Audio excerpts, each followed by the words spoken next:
Voici les principaux points de la déclaration donnée vendredi par le directeur de l'épidémiologie et de lutte contre les maladies au ministère de la Santé, Mohamed El-Youbi, dans laquelle il fait le point sur la situation épidémiologique du coronavirus au Maroc.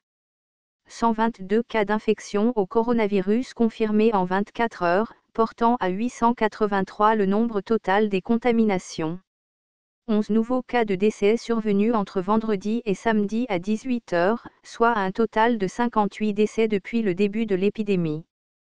3304 cas probables d'infection exclus après des résultats négatifs d'analyse au laboratoire. 09 nouveaux cas de guérison, portant à 65 le nombre de rémissions à ce jour. Par région, Casablanca-Ceuta vient en tête des régions ayant recensé le plus grand nombre de cas confirmés, suivi de Marrakech-Safi, Rabat-Salé-Kénitra et Fès-Meknès. La région de Dakhla et Dahab demeure indemne. Les hommes représentent 53% des cas et les femmes 47%.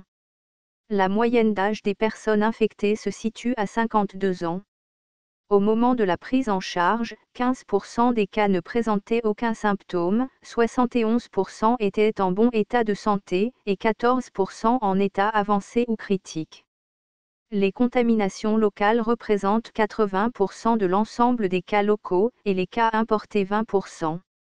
130 des cas confirmés ont été recensés parmi 779 personnes contacts surveillées. 3119 personnes contacts toujours sous surveillance médicale. Présence de foyers épidémiques au sein de familles marocaines.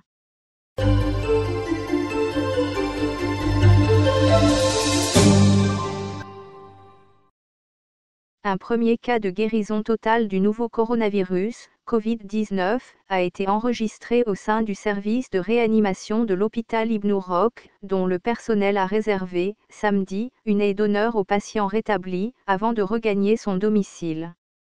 Grâce à la volonté divine et aux efforts du personnel médical et paramédical qui veille, jour et nuit, sur tous les malades et leur dispense tous les soins, je m'en suis sorti, a souligné à la presse ce malade. Hospitalisé pendant 15 jours, ce malade, âgé de 45 ans, a été admis dans ce service, durant une semaine dans un état très grave et souffrait de problèmes respiratoires, a indiqué à la MAP le professeur Rachid Al-Ahrar, chef du service d'anesthésie et réanimation.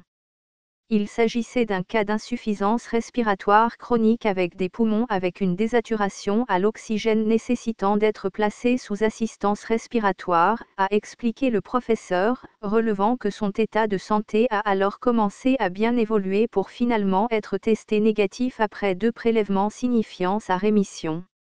Le cas d'un deuxième malade au service de réanimation, où sont admises les personnes atteintes des formes les plus graves du Covid-19, répond bien au traitement après 10 jours en assistance respiratoire et devrait guérir dans les prochains jours.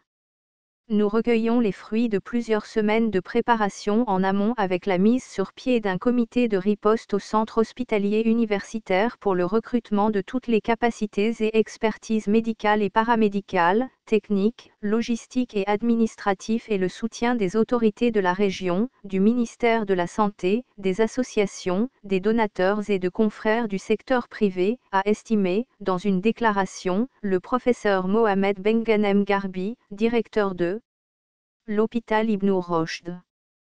Tout cet effort titanesque a commencé à donner les premiers fruits avec la rémission de ce cas, qui s'est battu contre la maladie et qui était ému de cette volonté de s'en sortir, ouvrant ainsi la voie à la guérison de plus de malades et ce, grâce à l'expertise et au protocole de traitement qui ne mettent en place, a-t-il souligné.